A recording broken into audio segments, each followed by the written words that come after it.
સુરત મનપાની કતારગામ ઝોનમાં આવેલ આધાર card centre બંધ હોવાનું બોર્ડ મરાવતા લોકોને હેરાન થવાનો વારો આવ્યો છે, જેને લઈ કલેક્ટર અને કમિશનરને પણ ફરિયાદ કરાઈ હતી।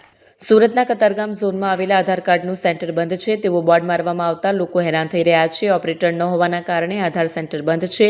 આ અંગે જાગૃત નાગરિકે જણાવ્યું કે ઓપરેટરોને 7 થી 8 મહિનાથી પગાર મળ્યો નથી। આ મામલે તેમણે કમિશનર અને કલેક્ટરને ફરિયાદ પણ કરી છે। આધાર કાર્ડ અગત્યનો પુરાવો હોય છે, ત્યારે સુરત મનપાના કતારગામ ઝોનમાં આધાર કાર્ડ સેન્ટર હાલતમાં બંધ છે। હાલ તો આધાર કેન્દ્ર બંધ હોવાના કારણે લોકોને હાલાકી પડી રહી છે। કેટલાક સમય સુધી આધાર કેન્દ્ર બંધ રહેશે તેની પણ કોઈ ચોક્કસ માહિતી નથી તેમ જણાવાયું હતું। હિતેશ સખવાળા, કતારગામ વિસ્તારમાં જાગૃત નાગરિક તરીકે મને જાણવા મળ્યું કે કતારગામમાં આધાર કાર્ડ સેન્ટરમાં બંધ થઈ ગયેલું છે 1 જાન્યુઆરી 2026ના રોજ। તો મેં તપાસ કરી કે ભાઈ શેના કારણે બંધ થયું, તો જાણવા મળ્યું કે ત્યાં ઓપરેટરો કામ કરી રહ્યા હતા, તેને 7 થી 8 મહિના ત્યાં સેલેરી મળી નથી એજન્સી દ્વારા।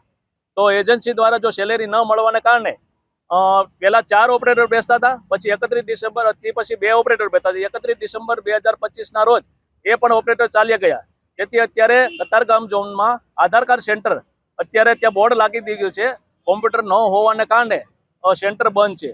તો આમ જનતા ડેઈલી લગભગ 200 થી પબ્લિક આસપાસ આવે છે, અને ત્યાં 2 ઓપરેટર હોવાને કારણે 100 થી 125 જણનું કામ થતું હતું, પણ એ પણ 1 જાન્યુઆરીથી એ પણ બંધ થઈ ગયું। તો અત્યારે પબ્લિક 200 કતારગામમાં 200 વ્યક્તિને આધાર કાર્ડ અપડેટ કરાવવું, ન્યૂ આધાર કાર્ડ કાઢવું, એ લોકોને જે 100 રૂપિયામાં મામૂલી રકમમાં જે થતું હતું એને 300 થી 600 રૂપિયાનો ખર્ચો પ્રાઇવેટેશનમાં કરવો પડે છે। તો આ રજૂઆત મેં સુરતના મ્યુનિસિપલ કમિશનર સાહેબને રજૂઆત કરી, ડેપ્યુટી કમિશનર સાહેબને પણ રજૂઆત કરી, અને સુરત જિલ્લાના કલેક્ટર સાહેબને પણ રજૂઆત કરવા છતાં આનો કોઈ નિવાડો આવ્યો નથી। એજન્સીને એસએમસી દ્વારા ધારો કે બિલ મૂકીને એનો તો પગાર મળી ગયો છે, પણ જે ઓપરેટરો કામ કરી રહ્યા છે એનો પગાર નથી મળ્યો, તેના કારણે ઓપરેટરો કામ જતા રહ્યા છે અત્યારે।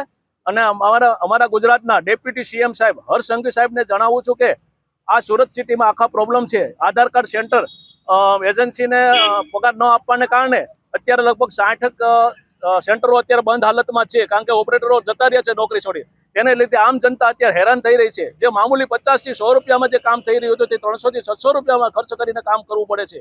તેથી અમારા ડેપ્યુટી સીએમ સાહેબને આનો તાત્કાલિક એક્શન લઈ અને આનો નિવાડો લાવવા વિનંતી છે।